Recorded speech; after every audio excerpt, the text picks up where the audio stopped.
Hello दोस्तों, अगर आप सीईटी, नीट, जेईई एडवांस ऐसे एग्जाम्स के लिए प्रिपेयर कर रहे हो तो मैं आज आपके लिए सबसे खास टॉपिक लेके आया हूँ। मॉडर्न फिजिक्स का एक बेहतरीन हिस्सा जिसको हम लोग ड्यूअल नेचर ऑफ रेडिएशन या ड्यूअल नेचर ऑफ लाइट के नाम से जानते हैं। चलिए देखते हैं कैसे। सबसे पहले सर लाइट बात कर लेते हैं। लाइट का सबको पता है, लाइट जो कि होता है सर सनलाइट। क्या होता है? सनलाइट। लाइट क्या है सर? लाइट एक वेव है। क्या है? Wave. Light is travelling in the form of waves. Light कैसे ट्रैवल करता है? वेव्स के फॉर्म में ट्रैवल करता है, जो कि मान लेते हैं ये वाला अगर एक छोटा सा मीडियम है तो लाइट कुछ ऐसे ट्रैवल करेगा, ऐसे क्रेस्ट एंड ट्रफ बनाएगा। क्या बनाएगा? Crest and trough. So what is mean by light? Light क्या होता है sir? Light is traveling in the form of waves. Waves के फॉर्म में ट्रैवल करता है और क्या ले जाता है बेटा वो? एनर्जी। यानी लाइट ही खुद में क्या है? एक एनर्जी है। क्या है? एनर्जी है। अब लाइट जो है या फिर ये जो वेव है, लाइट जो है तो लाइट के दो नेचर है, यानी दो तरीके से जाता है। देखते हैं कैसे। कुछ लोगों का कहना था कि लाइट ट्रैवल करता है वेव्स के फॉर्म में। कैसे ट्रैवल करता है? वेव्स के फॉर्म में। ऐसे कुछ लोग कहते थे। फिर बाद में कुछ लोगों ने कहा अरे नहीं भाई, लाइट ये वेव नहीं है, लाइट ये पार्टिकल्स है। लाइट क्या है? पार्टिकल्स है, छोटे छोटे पार्टिकल्स ट्रैवल करते हैं। फिर लास्ट में जब लोगों ने उसके ऊपर एक्सपेरिमेंट किए तब पता चला कि भाई लाइट तो वेव भी है और पार्टिकल भी है। So light having wave nature as well as particle nature, इसीलिए हमारे चैप्टर का नाम बना डुअल नेचर। कैसे बना? डुअल नेचर, क्योंकि light having wave nature as well as particle nature. बोलो समझ में आ रहा है? चलिए सर और थोड़ा सा आगे देखते हैं। अब हमें ये चैप्टर स्टार्ट करने से पहले लाइट के कुछ प्रॉपर्टीज सीखने पड़ेंगे, जिसमें से सबसे बेहतरीन जो कि आपने बचपन से सीखा होगा, रिफ्लेक्शन। क्या सीखना है? Reflection. What is mean by reflection? Light is travelling from one medium, light is travelling from one medium and bounce back in the same medium. Light जिस मीडियम से आता है उसी मीडियम में रिटर्न जाता है। इस प्रॉपर्टी को हम लोग क्या कहते हैं? रिफ्लेक्शन ऑफ लाइट कहते हैं। क्या कहते हैं? Reflection of light. बड़ा सिंपल है। It is a phenomenon in which light wave is bounce back. It is a phenomenon in which the incident wave is bounced back from the surface of the opaque medium. एकदम simple language में अगर मैं तुम्हें समझाऊं, light is travelling from one medium and bounce back in the same medium. This is called as reflection of light. इसका सबसे बेहतरीन example जो हमारे घर में आईना होता है ना, सबको पता है, आरसा म्हणतो आपण त्याला। सो लाइट उसके ऊपर आता है, वहां से रिफ्लेक्ट होता है, that is the reflection of light. तो क्या सीखने को मिला आपको इस स्लाइड से? एकदम सिंपल सी चीज है। What is mean by reflection sir? Light is travelling from one medium and reflect back in the same medium, that is called as reflection of light. देखते हैं सर आगे। Next one, refraction. बड़ा similar topic है उससे। जैसे reflection में क्या होता है? रिफ्लेक्शन में लाइट आने के बाद रिटर्न चला जाता है। रिफ्रैक्शन में क्या? रिफ्रैक्शन में क्या होता है? Light is travelling from one medium and passing through the another medium. Light is traveling from one medium and passing through the another medium. This is called as refraction of light. क्या होता है sir refraction? फिर से एक बार समझा देता हूं। एकदम सिंपल सा कंसेप्ट है। लाइट एक मीडियम से आता है और दूसरे मीडियम के अंदर चला जाता है। इसी प्रॉपर्टी को हम लोग कहते हैं रिफ्रैक्शन ऑफ लाइट। क्या कहते हैं? Refraction of light. बहुत सिंपल है। फिर से लगे तो एक बार और बार रिपीट करा देता हूं। Light is travelling from one medium and passing through the another medium. This is called as refraction of light. Proper definition भी देख सकते हैं। Bending of light rays when light rays moves from one medium to the another medium. अब bending of light मतलब एकदम simple concept है sir. मैंने अभी तुम्हें समझाया, एक मीडियम से जाता है और दूसरे के अंदर से पास होता है, लेकिन वो जो अपना ओरिजिनल डायरेक्शन होता है वहां से नहीं जाएगा। थोड़ा सा क्या हो जाता है? बेंड हो जाता है सर। क्या हो जाता है? थोड़ा सा बेंड हो जाता है। और इसी चीज को हम लोग क्या कहते हैं? रिफ्रैक्शन कहते हैं। क्या कहते हैं? रिफ्रैक्शन। सिंपल, आपको बस इतना समझ लेना है। Light is travelling from one medium and passing through the another medium but its original direction changes, that is called as refraction of light. बोलो समझ में आ रहा है? बड़ा सिंपल है और मजेदार होगा। और आगे देखते हैं। चलिए अब एक छोटे एमसीक्यू के साथ शुरुआत करते हैं। आपको एग्जाम में ऐसे सवाल पूछे जाते हैं बेसिक्स में। Light has dash dash dash nature. थोड़ा सा सोचिएगा इसके बारे में। लाइट हैज, अब भी जस्ट मैंने एक्सप्लेन किया है, लाइट के पास कौन कौन सा नेचर है सर? क्यों है चैप्टर का नाम डुअल नेचर? क्योंकि light having particle nature as well as wave nature. तो क्या आंसर आएगा आपका सर? इसका आंसर बनेगा both A and B, light having wave nature as well as particle nature, जिसको हम लोग क्या कहते हैं? Dual nature. चलिए सर आगे देखते हैं थोड़ा सा नेक्स्ट। अब यहां से और इंटरेस्ट तुम लोग का बढ़ जाएगा, जिसमें कि मैक्स प्लैंक्स क्वांटम थ्योरी। अगला टॉपिक है अपना मैक्स प्लैंक्स का क्वांटम थ्योरी। अब इसमें क्या होएगा, चलो देखते हैं।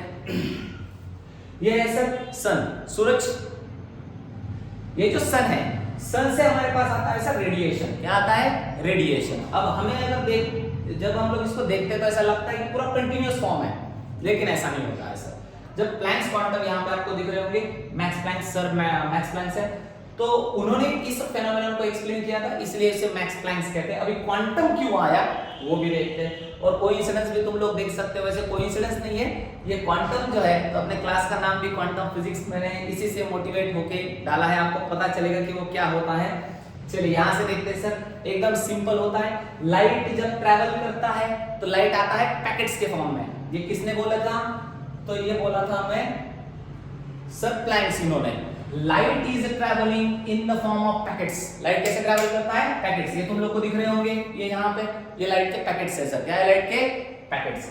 और लाइट ट्रैवल करता है पैकेट्स के फॉर्म में, और इन्हीं पैकेट्स को हम लोग कहते हैं क्वांटा। क्या कहते हैं? क्वांटा। क्वांटम और फोटॉन्स। तो सिंपली अगर मैं सिर्फ एक लाइन में बोलूं तो what is mean bye photon? क्या होता है sir photon? Packet of light. क्या बोलोगे मुझे? Packet of light. Sir light का जो छोटा छोटा पैकेट्स होते हैं, इन लाइट के पैकेट्स को क्या बोला जाता है? फोटॉन या तो क्वांटा बोला जाता है। चलिए सर और थोड़ा सा आगे बढ़ते हैं। यहाँ से तुम लोग देख सकते हो लाइट आ रहा है, ये लाइट का जो पैकेट है इसे बोला जाता है फोटॉन। क्या कहा जाता है? फोटॉन। ये बोला था सर प्लैंक्स इन्होंने।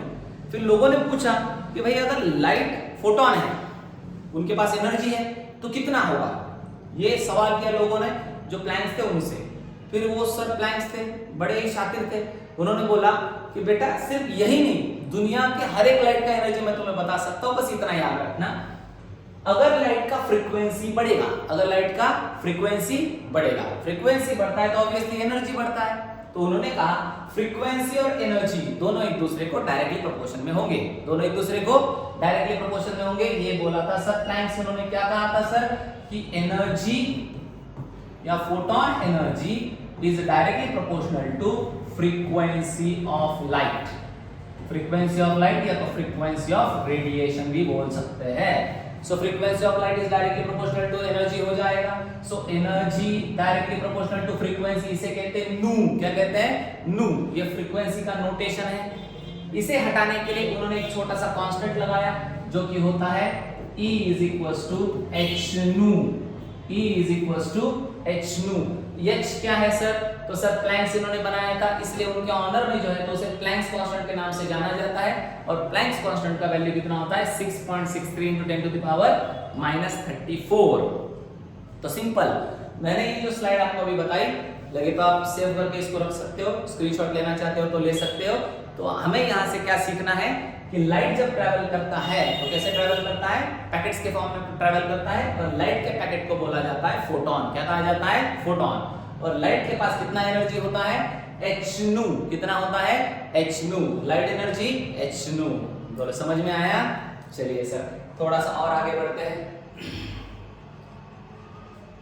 इन particle nature light is in a form of. अगर हम लोग लाइट को पार्टिकल मानते हैं तो लाइट कौन से फॉर्म में ट्रैवल करेगा? जस्ट मैंने अभी कुछ सेकंड्स पहले इसको समझाया सर कि light is travelling in the form of packets, और लाइट के पैकेट को हम लोग क्या कहते हैं? फोटॉन। सो लाइट कैसे ट्रैवल करेगा?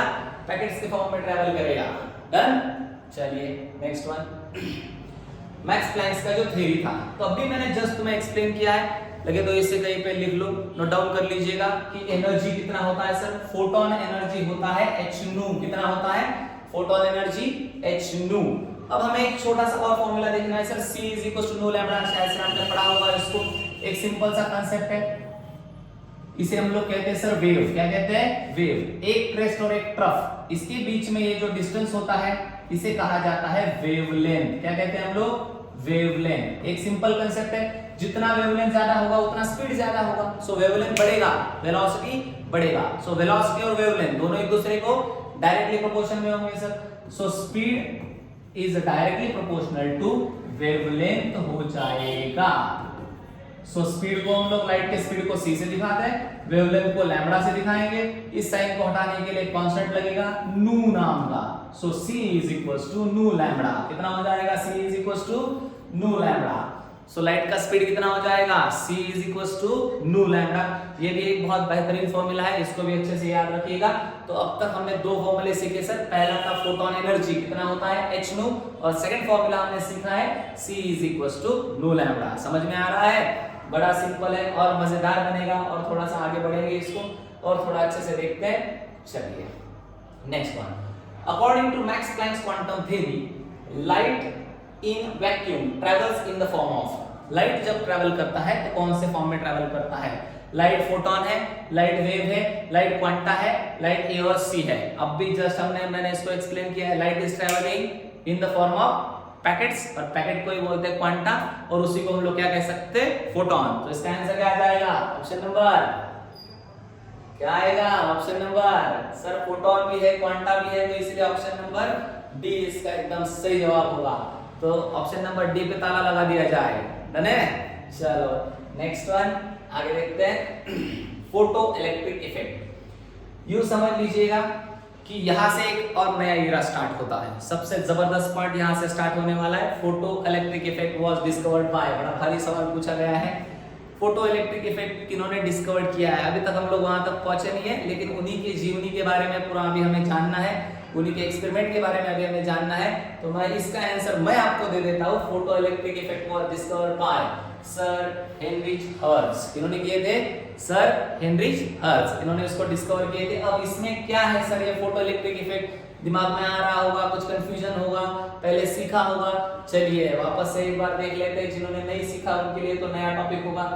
इसे कहते हैं सर फोटो इलेक्ट्रिक इफेक्ट। और हाँ, तुम लोगों के लिए एक बात और बता दो, जिन लोगों का अगर थोड़ा बहुत केमिस्ट्री भी वीक होगा तो ये वाला सेम टॉपिक आपको केमिस्ट्री में भी काम में आ जाएगा।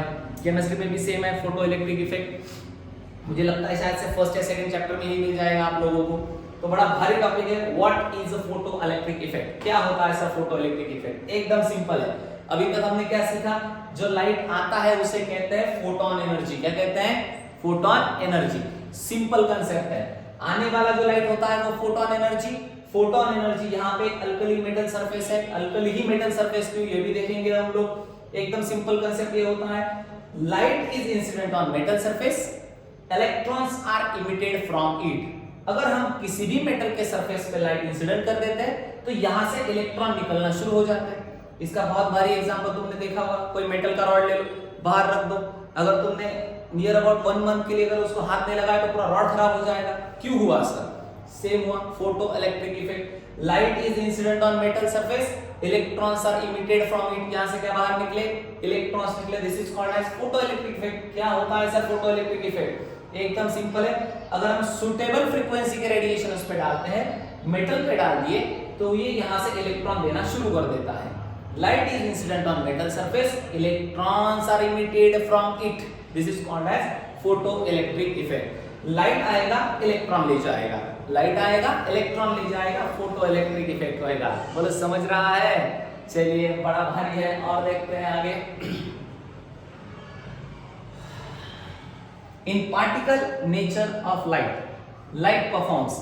अगर पार्टिकल नेचर में लाइट क्या परफॉर्म करता है? अब भी जस्ट देखा हम लोगों ने, light performs photo electric effect. Light क्या परफॉर्म करता है? Photo electric effect. Metal surface यहाँ पे जो डाल दिए, ये था सर फोटोन। क्या डाल दिया? फोटोन। यहां से क्या निकलेगा? इलेक्ट्रॉन। और जो इलेक्ट्रॉन निकलते हैं इन इलेक्ट्रॉन्स को बोला जाता है फोटो इलेक्ट्रॉन्स। क्या कहा जाता है? Photo electrons. क्यों सर? क्योंकि वो फोटोन की वजह से निकले, इसलिए इनका नाम क्या रहेगा? Photo electrons. Light is incident on metal surface, electrons are emitted from it. This is called as photo electric effect. याद रखिएगा, नोट डाउन कर लीजिएगा। Next question. अब और थोड़ी सी भारी चीज। अभी हमने ये देख लिया सर कि लाइट को अगर हम लोग इंसिडेंट करते हैं यहां से जो आ रहा है ये क्या होएगा? फोटोन। ये क्या हो जाएगा सर? Photon energy. अगर हमने फोटोन एनर्जी इंसिडेंट कर दी मेटल सरफेस पे, तो यहां से जो निकलेंगे वो क्या रहेंगे? Photo electrons. ये यहां से जो बाहर निकलेंगे ये रहेंगे फोटो इलेक्ट्रॉन्स।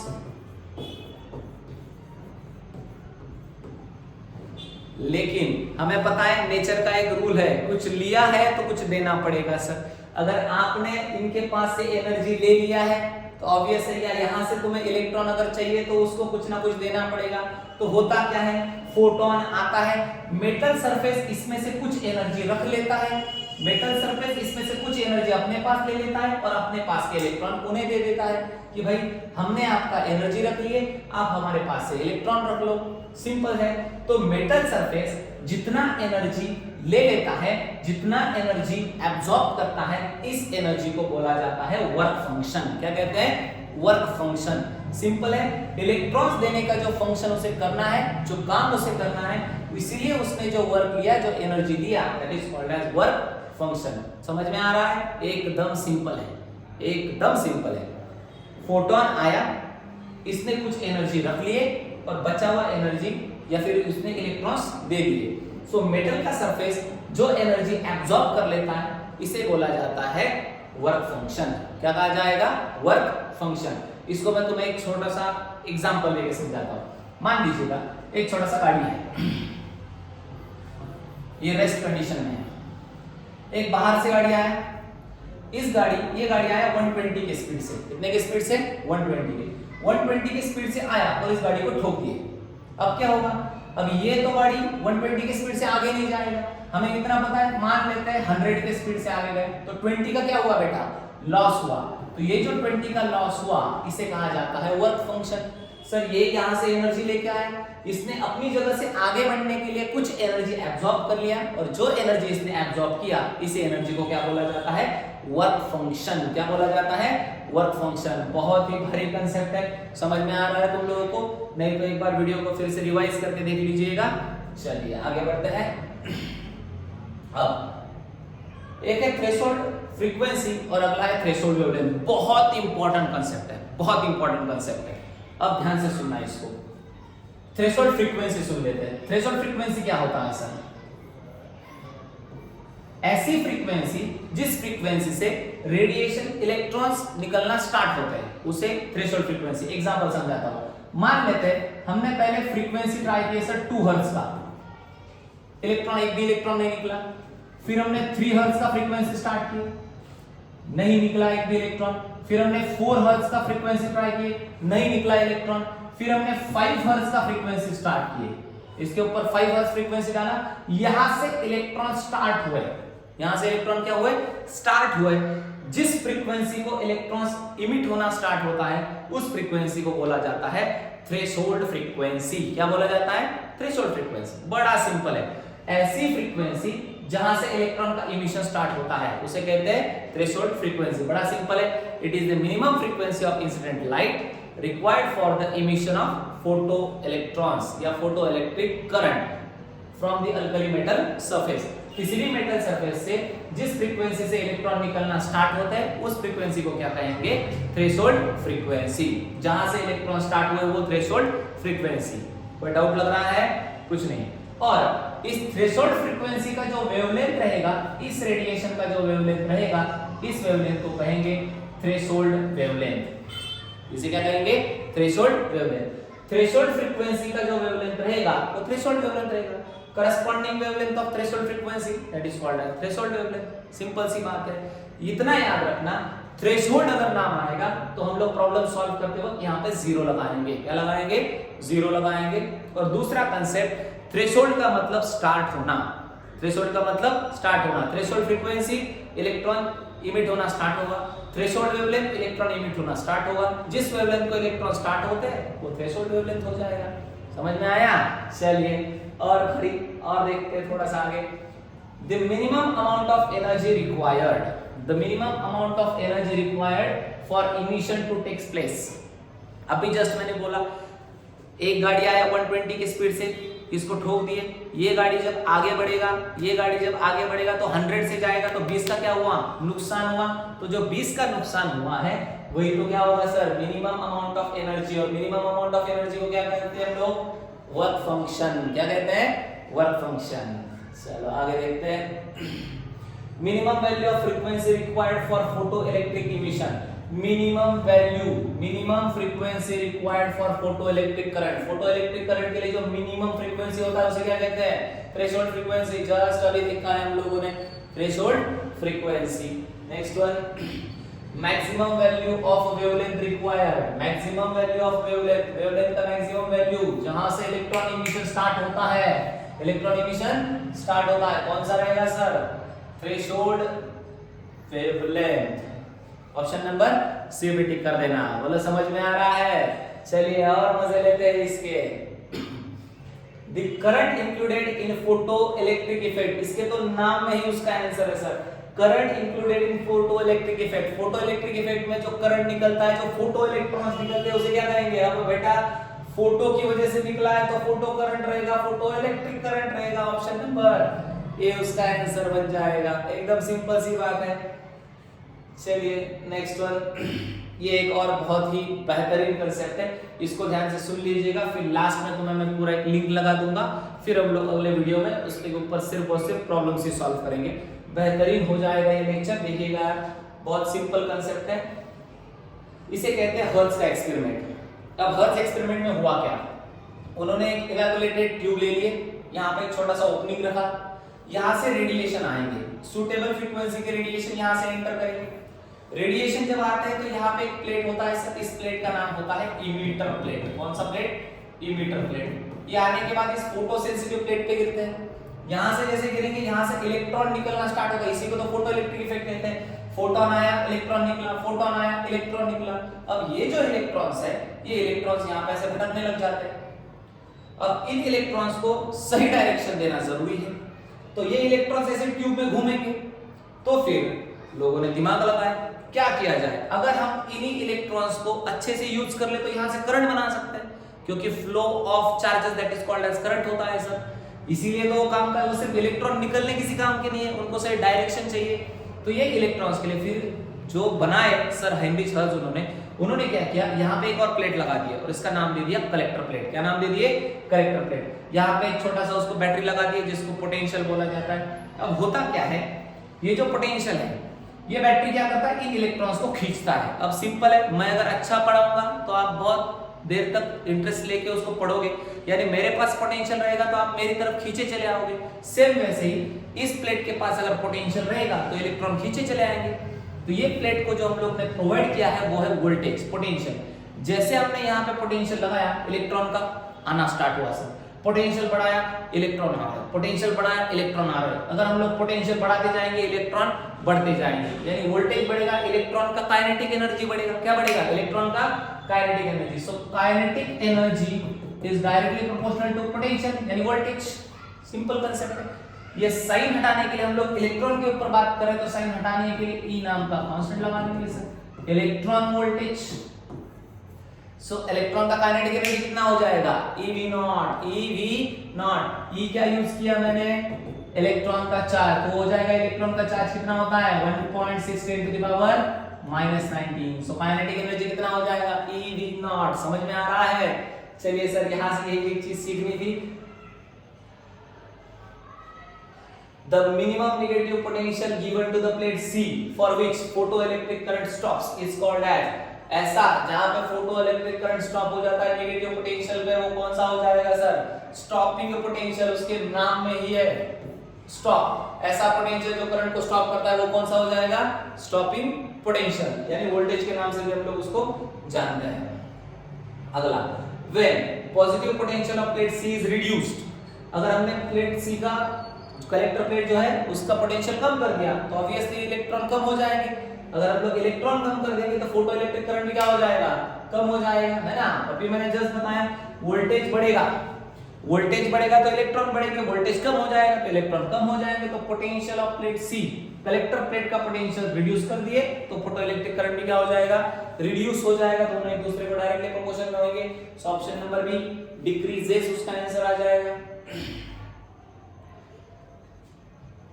एक लास्ट वन, अब तक मैंने तुम्हें जितनी चीजें पढ़ाई है उसको एक ही स्लाइड में दिखा देता हूं ताकि आने वाले वीडियो में हम लोग उसके बारे में प्रैक्टिस कर पाए। चलिए फाइनल और करते हैं सर। यह है अल्कली मेटल यानी मेटल सरफेस। यहां से जो आएगा इसे कहते हैं इंसिडेंट रेडिएशन, यानी फोटोन। तो आने वाला कौन रहेगा बेटा? Photon energy. कौन रहेगा? Photon energy. फोटोन एनर्जी जैसे हम लोग ने मेटल सरफेस पे डाल दिए तो यहां से क्या इमिट होंगे? इलेक्ट्रॉन्स, और इन इलेक्ट्रॉन्स को क्या कहा जाता है? Photo electrons. क्या कहा जाएगा? Photo electrons. अब जब ये इलेक्ट्रॉन यहां से इमिट होंगे तो ये जो मेटल है, ये मेटल इसमें से कुछ एनर्जी को एब्सॉर्ब कर लेता है और इस एनर्जी को क्या बोला जाएगा? Work function. क्या बोला जाएगा? Work function. तो सिंपल है सर, आने वाला कौन था? फोटोन। तो photon energy is equals to, इसमें से इसने कुछ रख लिए सर, मान लेते हैं 100 जूल तक एनर्जी आया, 20 जूल इसने रख लिए, बचा हुआ 80 जूल ये लेके चला गया। सो आया था 100 work function plus remaining energy, और इलेक्ट्रॉन भाग रहे हैं एनर्जी लेके, यानी उनके पास एनर्जी होगा कौन सा एनर्जी? Kinetic energy. तो इस चैप्टर का सबसे बेहतरीन, सबसे इंपॉर्टेंट हिस्सा बन गया sir photon energy. E is equals to work function को 5 से दिखाएंगे, kinetic energy Ke, so E is equals to 5 plus kinetic energy. E is equals to 5 plus kinetic energy. सबसे लास्ट वाला हिस्सा। अब इन सब के फॉर्मूले देख लेते हैं सर। एनर्जी पहले बात करते हैं फोटोन एनर्जी की। फोटोन एनर्जी, जब भी मैं फोटोन एनर्जी नाम ले लूं तो फोटोन एनर्जी के तुम लोग दो फॉर्मूले यूज कर सकते हो। एक पहला हमने देखा प्लैंक्स के क्वांटम थ्योरी में h nu, या तो hc by lambda, hc by lambda ये रहेंगे उसके लिए। सेकंड है वर्क फंक्शन। वर्क फंक्शन अगर सब चीजें मैं डिटेल में एक्सप्लेन करूंगा तो थोड़ा वीडियो बड़ा हो जाएगा, इसलिए वर्क फंक्शन के फॉर्मूले देखते हैं। Work function phi is equals to h nu naught। nu naught क्या होता है? Threshold frequency. और second one h c upon lambda naught. ये हो जाएंगे दो फॉर्मूले इसके लिए। और last one kinetic energy. Kinetic energy, kinetic energy के लिए एक सबसे बेसिक फार्मूला जो हम लोग बचपन से सीखते आए हैं, 1/2mv²। इसे v मैक्स के नाम से जान लेते हैं। और जस्ट अभी हमने देखा kinetic energy is equals two electron into voltage. तो जब मैं अगला वीडियो अभी लोड करूंगा तो उसमें हम लोग सिर्फ और सिर्फ इसके ऊपर न्यूमेरिकल्स लेने वाले हैं। लेकिन तब तक के लिए ये आप चीजें सारी की सारी एक नोटबुक पे अच्छे से लिख लीजिएगा। और अगर कोई डाउट रहे तो आप मुझे पर्सनली कॉल कर सकते हैं या तो कमेंट में जरूर बताइएगा। और ये वीडियो कैसा लगे वो भी मुझे जरूर बताइएगा। ऐसे अच्छे वीडियोस के लिए हमें सब्सक्राइब करिएगा। Thank you.